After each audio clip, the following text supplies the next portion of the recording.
जापानी लोग भारतीय लोगों को अपने घर क्यों नहीं बुलाते हैं? Let's go. जापान में साल भर से ज्यादा समय से रह रहे एक भारतीय व्यक्ति ने जापान में एक अजीब बात देखी कि उसके जापानी मित्र विनम्र और मददगार थे, किंतु उसे कोई भी अपने घर नहीं बुलाता था, बल्कि एक कप चाय के लिए भी नहीं। हैरान और आहत होकर आखिरकार उसने एक जापानी मित्र से पूछा कि ऐसा क्यों है। काफी देर तक चुप रहने के बाद उस दोस्त ने भारतीय व्यक्ति को जवाब दिया कि हमें भारतीय इतिहास पढ़ाया जाता है, किंतु प्रेरणा लेने के लिए नहीं, बल्कि एक चेतावनी के तौर पर। Oh my God. ये सुनकर उस भारतीय व्यक्ति ने हैरान होकर पूछा, क्या चेतावनी?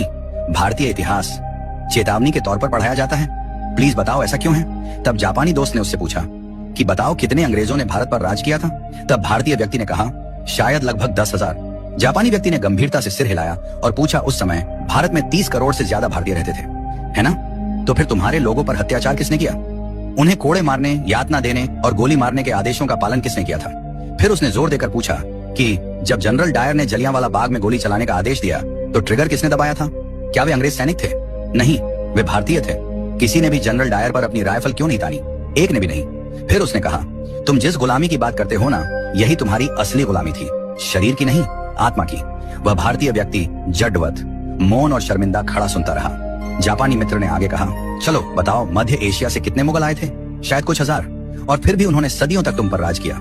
मुगलों ने अपने संख्या बल से भारत में शासन नहीं किया, बल्कि तुम्हारे अपने लोगों ने सिर झुकाकर मुगलों को सलाम किया, अपने लोगों से द्रोह किया और मुगलों की वफादारी की, या तो जिंदा रहने के लिए या फिर चांदी के सिक्कों के लिए।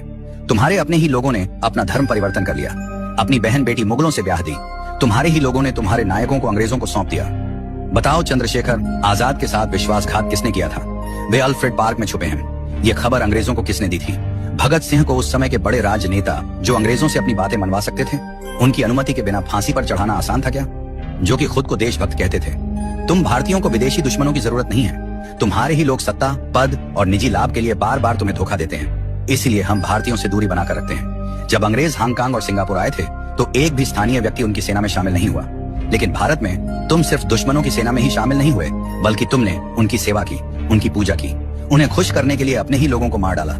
यही नहीं, तुम भारतीय तो आज भी नहीं बदले हो। तुमने इतिहास से कोई सबक नहीं लिया है। आज भी थोड़ी सी मुफ्त की बिजली, एक बोतल शराब, एक कंबल दे दो और तुम्हारा वोट, तुम्हारा जमीर, तुम्हारी आवाज सब बिना सोचे समझे तुम बेच देते हो। तुम्हारी वफादारी तुम्हारे देश के साथ नहीं, बल्कि तुम्हारे पेट के साथ है। तुम नारे लगाते हो, तुम विरोध प्रदर्शन करते हो, लेकिन जब देश को तुम्हारे बलिदान की जरूरत पड़ती है तब तुम कहाँ होते हो?